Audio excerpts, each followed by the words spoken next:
We're going to conclude our study of indirect solar sources of energy with biomass, right? And as we talked about a little bit in class, biomass is the sources that come ultimately from organic things. So whether that's from plants or animals, it ultimately that the organisms get that energy from the sun, and then we can use the organisms themselves or products of the organisms after they've deceased for energy sources. Right? And this has been around for a really long time.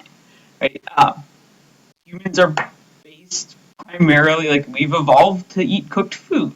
Right? And for as long as we could tell that there have been humans, it's one of the things that set us apart was we had the ability to build fire, right? Which typically we used wood and lit it on fire, and wood is biomass, right? So depending on what kind of what your source, right, whether what organism it came from, and how it's processed, we can use biomass in different ways, right? It's the only renewable energy source that we can turn into a liquid fuel that we can use for transportation. So that's a big deal. But it can be used for heat, it can be used for electricity, depends on what it is, how it's processed, what the plant's like, right? So the simplest version, right, is wood, kind of straight plant matter. Whether that's wood or peat, which we've talked about already, or hay, or kind of whatever plants you've got. Right? That can be used for basically for heat in the simplest form as a campfire, right? More common is fireplace or wood stoves and pellet stoves. The really good thing about pellet stoves is that they've got, basically you're using scrap wood. So instead of a wood stove or a fireplace, you're using logs, right? So you cut wood, you split it into logs, you're burning the logs, right? That wood could potentially have been used for lumber or for something else. And because it's still in sort of full wood form, it burns not very completely, right? And if you've ever stood near a campfire or fireplace, or wood stove, right, you know that it can get kind of sooty. There's often a lot of ash left over. And it has the added drawback of you have to stand there and feed the logs in, which is kind of a pain. Right? Pellet stoves are basically what they've done is they've taken the scrap wood after they've processed wood for lumber. Right? We take a round tree trunk, you turn it into a square, and then you slice that into boards. Right? The round parts and the bark left over are less useful. In terms of lumber, those often would get chipped and sort of just discarded or sold as wood chips, which we use for all kinds of things. But they also can get kind of ground up and processed, compressed into these pellets. And you buy the pellets by the bag. The pellet stove typically does require some electricity, which is the drawback of them, but has the added benefit of you fill kind of a hopper and it sort of self-feeds. Right? You set it to a certain setting and it's going to mix air and fire, lights it up electrically, right, and kind of keeps feeding itself. So those tend to you can heat them up faster, and there's kind of less ash in some ways. Okay, so those can be a little more efficient, particularly more useful if you're not around for a long time and don't have time to sit and feed the fire. Right? Wood can also be used for electricity. There are wood-fired power plants. You guys did a couple efficiency problems on them. This here is a wood-fired power plant. I think it's in California. But you can see there's piles of wood chips. Right? These work really well in places that are close to areas where there's a big timber industry. Right? Because you're already cutting the trees down. You're already slicing them into boards. You've got a ready supply of wood chips. Right? Now, this is only really a good renewable source of energy if those trees it's sustainable forestry. So you can only cut the trees as fast as they're growing back. Right? Probably don't want to cut old growth forests, stuff like that. Right? But here you can see the pile of wood chips. Right? They go up conveyor belts. The conveyor belts feed them into a burner. This works just like any other thermal power plant. This picture over here on the right is actually from Middlebury College. And what they've done, it's very common for colleges to have sort of a central heating plant, and then they'll pipe the steam to the different buildings. So that way they don't have, unlike Lawrence Academy, they don't have a separate furnace for every single building and have to have the oil truck coming and filling everywhere. So it's pretty common. Sometimes those are oil burning steam plants. Middlebury in 2009-ish, possibly a little bit before, had built a brand new steam heating plant that's a biomass plant. Runs completely on wood chips and peat mixed together.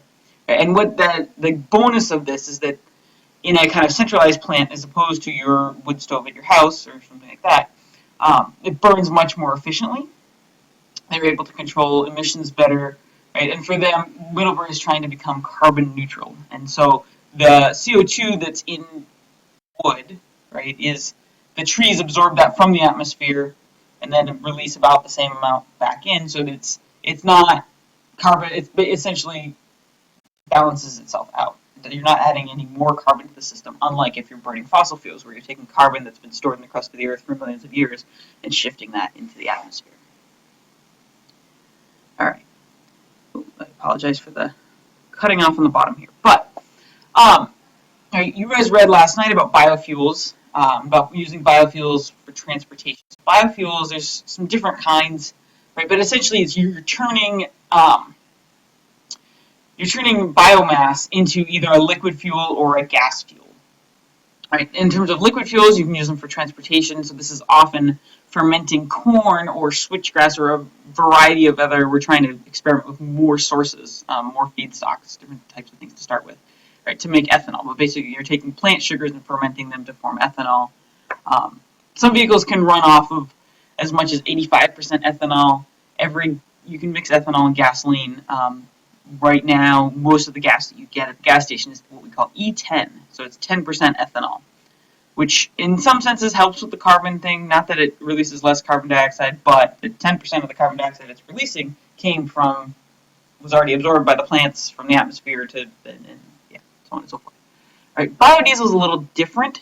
Biodiesel can be made from any kind of oil or kind of animal fat.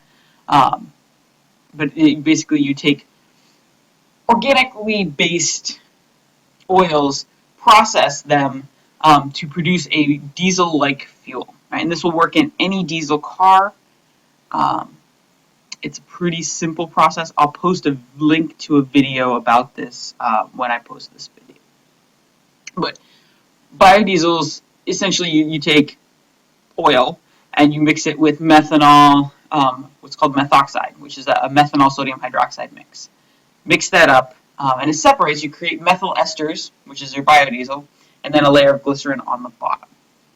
That biodiesel you can harvest, right? And you can make it in your own backyard. You can use, the great thing about it is you can use used oil. So what comes out of the fryolator at a restaurant, or in our case, the dining hall, right? And so it's oil that is no longer useful for human consumption, and then essentially was going to have to be disposed of.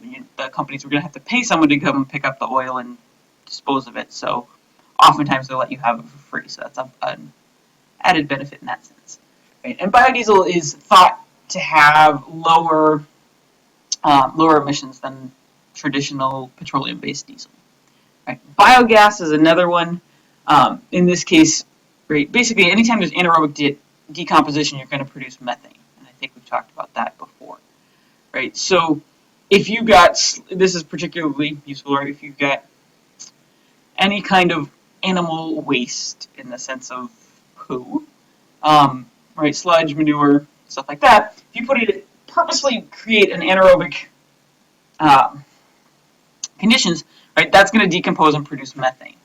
Right? So this diagram below is sort of a simplified version, right? But you could basically put manure into the slurry. It goes into this is an anaerobic digester right here, right? And then that's going to produce some methane. That methane can then be used to heat buildings, right? In this case, you can see it's manure, and this is fertilizer and flower pots. This is from a farm down in Connecticut that he deals with a dairy manure issue by doing two things, right? He uses that gas to heat his house and his barn, and then he takes the solids, right, from the digester, and the liquids he uses for fertilizer, the solids he uses to make biodegradable flower pots, right, the kind that you plant right into your garden, and it provides nutrients for the plants. And we'll talk about that more a little bit later. I have another video for that one. All right. The third type of biomass is municipal solid waste, right? So this is using your trash. And there's a couple different ways we can use trash to make energy. Right? One of those is a waste-to-energy plant, where one of the big issues we have with trash is our landfills are getting full. So what we can do is, if we incinerate our trash, right, the volume is end volume is about 10% of what it would have been if it went straight to the landfill. And so if we're incinerating it anyways, we might as well use that heat from the incineration to run a thermal power plant. Right? So this link here, and again, I'll post this, and you should all check out the link. But this link here will take you to a tour, 3-minute video on YouTube. It's a virtual tour of a waste-to-energy plant, and so you'll see how that works. Right? The other way we can do is landfill gas. And so, as it turns out, anytime when you fill up a landfill, we're done filling the landfill, what we do is we cap them, right? And we cap them for a lot of reasons, largely to prevent pollution getting into the groundwater, right? So if we cap it and seal it off so rain's not going through the trash, then anything toxic in the trash is not getting into the groundwater, right? But now you've got a whole lot of trash. This is an anaerobic environment to begin with, and then you cap it, so now there's really an anaerobic environment. You're going to get some methane buildup. And that needs to be vented, right? Because methane building up near the cap of the landfill equals potentially explosive landfill, and that's just not good. Right, so all capped landfills have vents. They look kind of like the little candy canes. Sometimes you'll see them. You're driving by, it looks like a big hill with candy cane pipes coming out. That's venting the methane from the landfill. Right. Some places methane's a really potent greenhouse gas. So a lot of places, instead of just venting the methane directly into the air, and what's usually coming out of the landfill is kind of a mix. It's usually about half methane. The other half is mostly carbon dioxide with about 1% of other stuff, right? Which some concerns about pollution with that other stuff. But a lot of places will burn the methane off because the CO2 produced from burning the methane is less bad in terms of greenhouse gas than the methane itself was. So if you're already flaring it off, right, burning it, you might as well hook up a thermal power plant to that. Right, so this is a little diagram. You can see this is one particular site, and I guess the power plant's not right on site, although oftentimes they are. Right, but here you've got your landfill. Right, the vent pipes come here, right, gets rid of the moisture, and the other stuff. Here we've got the gas, right, methane's going back up here, right, it's going down to the power plant, then that gas is burned in here, this little engine, and then that spins the generator. Right, here's the generator, electricity goes out here, and then same thing, you've got your heat, this one's got a heat exchanger button. Right, a lot of times that could work. Sometimes it'll be, so this one's the gas is fueling an engine which spins the generator. Some other places it's going to burn it, you make steam runs the turbine, so on and so forth, and then you're good. Okay. So that's it for biomass. Alright, links will be posted. Check out that video, and I will see you guys on Monday.